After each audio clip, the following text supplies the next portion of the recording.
माताएं, बहनों तथा भाइयों, चर्चा चल रही है भावनाओं की, और भावनाओं की चर्चा करते हुए हमने पहली भावना की चर्चा की थी, अनित्य भावना, जिसमें यह हमें बार बार चिंतन करना चाहिए कि हमारा ये जो शरीर है ये क्या है, अनित्य है। दूसरी भावना थी अशरण, अर्थात परमात्मा की शरण ही सबसे ऊपरी शरण है। और तीसरी भावना थी संसार भावना, अर्थात संसार के राग और द्वेष से क्या कर ऊपर उठकर परमात्मा का स्मरण करना, चिंतन करना, संसार भावना। चौथी भावना है एकत्व भावना, अर्थात कि मैं अकेला आया हूँ और मुझे अकेला जाना है। अन्यत्व भावना पांचवी, जिसमें ये जो तत्व है हमारा, ये क्या है, जो जीवन का ये जो जीव तत्व है ये नश्वर है, आत्मा शाश्वत है, इसका बार बार चिंतन और मनन करना एकत्व भावना। अन्यत्व भावना अर्थात चिंतन करना हमारी आत्मस्वरूप को। और आज है हमारी सातवीं भावना, जिसका नाम है असूची भावना। कौन सी? असूची भावना। और मैं बार बार आपको इसलिए दोहराती हूँ कि जिस तरह से हम कोई भजन सुनते हैं, परंतु भजन की धुन काव्य शास्त्र के अनुसार भजन की धुन हमारे आसपास में कितनों न कितने दिनों तक रहती है। जैसे अगर हम कोई दृश्य देखते हैं, उस दृश्य में कौन से कपड़े पहने हैं, कौन सा ध्वनि है, क्या भाषा है, परंतु भाव और वहाँ पे जो बजने वाला जो संगीत है वह हमारे कानों में, हमारे भावों में स्मृति बनकर रहता है ना। जब भी कोई हम दृश्य देखते हैं तब वो दृश्य धुंधला सा हमारी बुद्धि पटल पर रहता है। उसी तरह भले ही आपको प्रवचन और उसके अंदर दिए गए उदाहरण ना ही याद रहे तो चलेगा, परंतु उस भावनाओं का धुंधला सा चित्रण अगर हमारे भावों पर अगर अवतरित हो गया तो हम क्या हो जाएंगे, इस भवसागर के सागर को तिर जाएंगे और रास्ता क्या हो जाएगा, आसान हो जाएगा।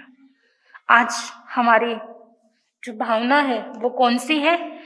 असूची भावना, जिस पर आज हम चिंतन कर रहे हैं, बातचीत कर रहे हैं, चर्चा कर रहे हैं। और असूची भावना क्या है, क्यों है, इसके क्या क्या उदाहरण है, वो मैं आपको बताऊंगी। बंधुओं, असूची शब्द में ही उसका क्या छुपा है, अर्थ छुपा है। जिस तरह से हम जो भी कुछ ग्रहण करते हैं अन्न, वो हमें क्या करना पड़ता है, छोड़ना पड़ता है। जो भी हमने अन्न ग्रहण किया है वो हमें छोड़ना पड़ता है, अर्थात हमने जो भी कुछ लिया है शरीर के अंदर वो हमें एक दिन हमें क्या करना पड़ता है, त्यागना पड़ता है। और जो त्यागा हुआ हमारा जो अशुचि है, अशुद्धि है, गंदगी है, वो उसे क्या कहते हैं, अशुचि। और अशुचि भावना अर्थात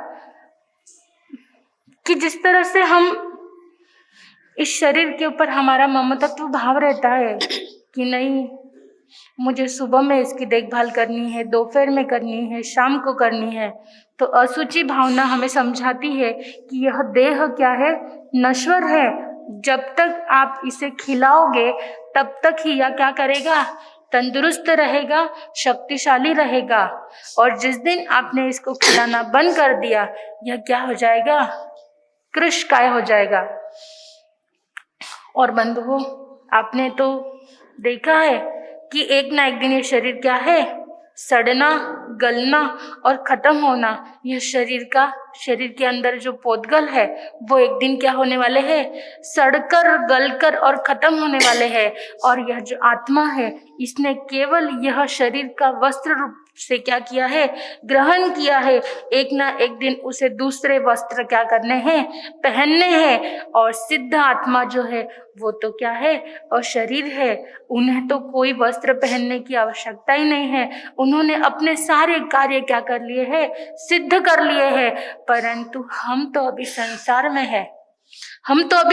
में है, और हमारा क्या चल रहा है, प्रयास चल रहा है, अभ्यास चल रहा है कि हम इस आसक्ति भाव को, अर्थात इस ममतत्व भाव को क्या करें, छोड़ने की कोशिश करें। छोड़ तो सकते हैं हम, है ना। अब आपके यहाँ के महाराज साहब, दादाजी महाराज साहब, कोटेचा परिवार के रत्न, देखा एक दिन संसार को क्या कर दिया उन्होंने, छोड़कर साधु बन गए। तो क्या बीड़ वाले आप भी तो कभी ना कभी क्या बनोगे, भावना तो भानी चाहिए ना कि मैं भी एक दिन क्या बनूंगा, साधु बनूंगा। भले ही इस शरीर को चलाने के लिए मुझे थोड़ा सा तप त्याग क्यों न करना पड़े, परंतु एक ना एक दिन क्या बनना पड़ेगा, संत साधु बनना पड़ेगा। इस ममतत्व भाव को छोड़ने की आसक्ति भी क्या है, भाव साधु जीवन है ना। हमारे धर्म ग्रंथों में एक उदाहरण आता है श्री सती राजुल का एवं अरिष्ट नेमि का। नेमिनाथ भगवान के समय में जब पशुओं की उन्होंने पुकार सुनी और नेमिनाथ भगवान ने क्या कर ली, दीक्षा ग्रहण कर ली। परंतु उनके पीछे उनकी पत्नी, मतलब उनकी मंगेतर, क्या नाम था उनका, राजुल, एक दिन भगवान के दर्शन के लिए जा रहे थे गिरनार पर्वत पर और किसी गुफा में रुके हुए थे। और उसी गुफा में कौन, अरिष्ट नेमि, रथ नेमि, वो क्या कर रहा था, वो भी वहीं पर ही था। और उसी समय में उन्होंने राजुल की वह देह देखी और मन में भाव आए, क्या कि तुम मेरे साथ क्या कर लो, प्रस्ताव दिया कि तुम मेरे साथ विवाह कर लो। भैया ने भले ही तुम्हें छोड़ दिया हो, पर मैं तुम्हें स्वीकारना चाहता हूँ। मैं तुम्हें प्रस्ताव देता हूँ कि तुम मेरे साथ क्या कर लो, विवाह कर लो। उसी समय वह सती राजुल क्या कहती है, धीरथ हो तेजस्सो कामी ज्योतम जीविया कारणा वंतम इच्छेसु आवेउ सेयम ते मरणम भवे। अर्थात कि जिस तरह से तुम यह शरीर रूपी काम वासना के अंदर ग्रस्त हो रहे हो, जिस बड़े भाई ने, जिस नेमिनाथ ने मेरा त्याग कर दिया है और उसी त्याग की हुई वस्तु को तुम क्या कर रहे हो, ग्रहण कर रहे हो। उन्होंने एक उदाहरण भी बताया है भगवान ने कि जिस तरह से एक व्यक्ति, एक महिला अगर उल्टी करे तो कोई दूसरा व्यक्ति उसे ग्रहण करेगा, नहीं करेगा। और वमन की हुई मैं भी चीज हूँ, भगवान अरिष्ट नेमि की छोड़ी हुई हूँ, और तुम क्या कर रहे हो, मुझे पाने की कामना कर रहे हो, लालसा कर रहे हो, मुझे प्रस्ताव दे रहे हो, किसका, पाने का। अर्थात असुचि भावना हमें यही समझाती है कि शरीर के ऊपर का जो ममतत्व भाव है या जो वासना का भाव है वह क्या कर दो, कम कर दो, और इस धर्ममय या भावनाओं में क्या करो, अपना चिंतन धर लो। हमारे धर्म ग्रंथों में एक 4 शब्द आते हैं, चाम, काम, राम और धाम। चाम शब्द का अर्थ होता है चर्म, अर्थात जो हमारी चमड़ी है, शरीर है, उस पर क्या करना, ममतत्व भाव रखना और बार बार उसके प्रति आसक्ति रखना, बार बार उसको सजाना, संवरना। परंतु ज्ञानी पुरुष फरमाते हैं कि चाम की आसक्ति क्या है, हमें एक दिन पाताल तक, हमें नीचे गति तक ले जाती है। परंतु उसी चर्म शरीर, अर्थात जो हमारी आत्मा है, इस शरीर में, शरीर है तब तक आत्मा है और आत्मा है तब तक क्या है, शरीर है। पर एक दिन ये शरीर को, आत्मा को छोड़कर जाना है। साधन और साध्य।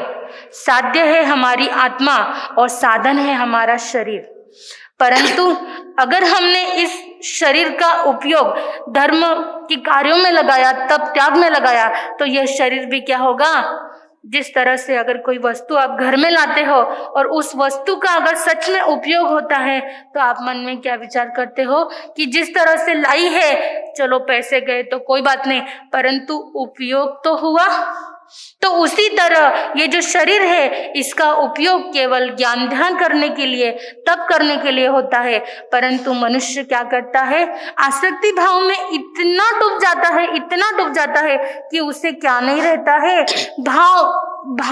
उसे भान ही नहीं रहता है कि वह क्या कर रहा है या किस तरह से अपने समय का दुरुपयोग कर रहा है। अगर वह इस शरीर के माध्यम से माला कर ले, जाप कर ले, प्रभु के दर्शन कर ले या इन हाथों से सेवा कर ले, तो यह शरीर का क्या हो सकता है, उपयोग हो सकता है। क्योंकि एक ना एक दिन तो शरीर को क्या करना है, हमें छोड़ना ही है। और आपने कई बार संतों के मुखारबिंद से सुना है कि जिस दिन हमारी इस पिंजरे से श्वासोश्वास जब खत्म हो जाएगा, तब बताओ कोई एक दिन के लिए भी उस मृत शरीर को अपने घर में रखेगा? नहीं। तो कम इन बातों को ध्यान में रखते हुए क्यों ना हम हमारे शरीर का उपयोग कर ले, जब तक समय है तब तक। उसके बाद में तो आपके हाथों में या हमारे हाथों में क्या नहीं है, कुछ भी नहीं है। परंतु अगर सत्संग के माध्यम से अगर हम इसका उपयोग कर ले तो हमारी असुचि भावनाओं को सुनाना क्या हो जाएगा, सार्थक हो जाएगा। आपने सनातन धर्म के अंदर गोस्वामी तुलसीदास का नाम सुना है? दादाजी कह रहे कि हाँ सुना है। तो संत गोस्वामी तुलसीदास सनातन धर्म के एक प्रगाढ़ संत थे, जिन्होंने 1511 में 1511 उनका समय था और उस समय में उन्होंने काफी योगदान समाज के लिए दिया।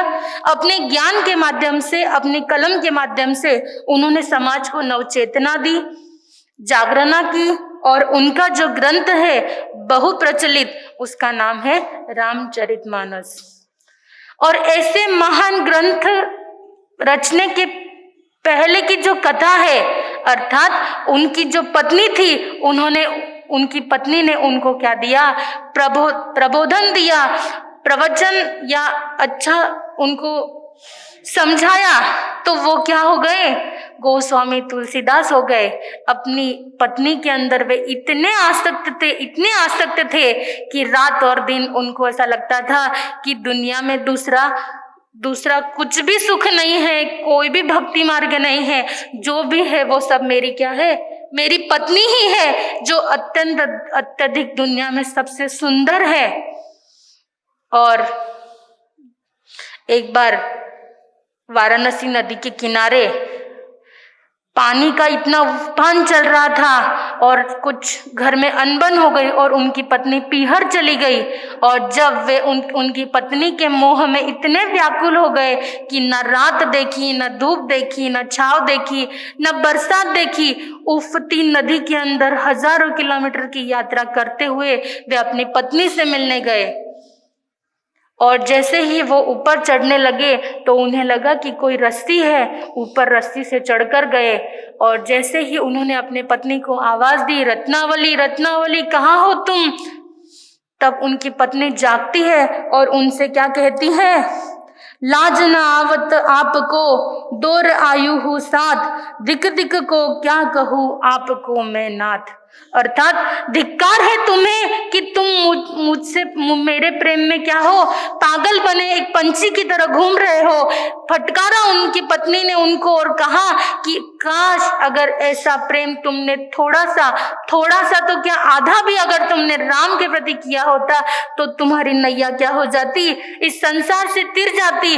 तुम मेरे प्रेम में इतने पागल हो कि तुम्हें पता ही नहीं चला कि तुम रस्सी नहीं थी, वो तो क्या था, एक नाग था, सर्प था, उसे पकड़कर तुम ऊपर आ गए। और वो कहता है कि जब मैं उफनी नदी के अंदर से आया तब मुझे लगा कि वो कोई पट्टा है, परंतु वो पट्टा नहीं था, वो कोई मृत शरीर था। और उस शरीर के ऊपर चढ़कर वो क्या हो गए, वो नदी को पार कर लिया और ऊपर भी कैसे आ गए, एक सर्प के माध्यम से ऊपर चढ़ गए। अर्थात कहने का तात्पर्य मेरा इतना ही है कि अगर इस शरीर के प्रति आसक्त भाव संत गोस्वामी तुलसीदास को भी क्या हो जाता है, आसक्ति होती है, परंतु आसक्ति के बावजूद भी पत्नी की फटकार से क्या हो जाते हैं, वे अपने भान में फिर से आते हैं, प्रभु भक्ति में लगते हैं और रामचरितमानस जैसा भारत का सर्वोत्कृष्ट सबसे सुंदर ग्रंथ वे लिखते हैं। ऐसे संत तुलसीदास भी क्या हो जाते हैं, अपने मार्ग पर आ जाते हैं, धर्म में आ जाते हैं। तो बंधुओं, आपको सुनाने का तात्पर्य यही है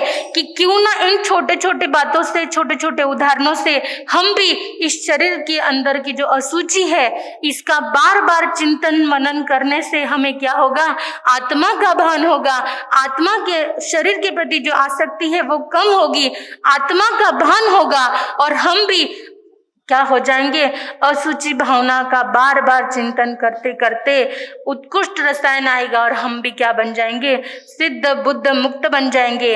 एक कवि ने अपने शब्दों में कहा है कि शरीर के प्रति जो ममता है वो क्या हो जाए, दूर हो जाए और परमात्मा जब मेरा मरण आए, जब मेरी अंतिम सांस चले, जब मैं इस दुनिया से विदा हूँ, तब मेरे मुख से केवल और केवल बस आपके दर्शन की कामना हो। तो उन्होंने गुजराती में कहा है, मारू ऐकू खूटे छे हइये त्यारे मारा हृदय मां पधारजो, हे अरजी तमोने बस एटली मारा मृत्यु ने स्वामी सुधारजो। हे ऐकू खूटे छे हइये त्यारे मारा हृदय ने सवारजो, हे अरजी तमोने बस एटली मारा मृत्यु ने स्वामी सुधारजो।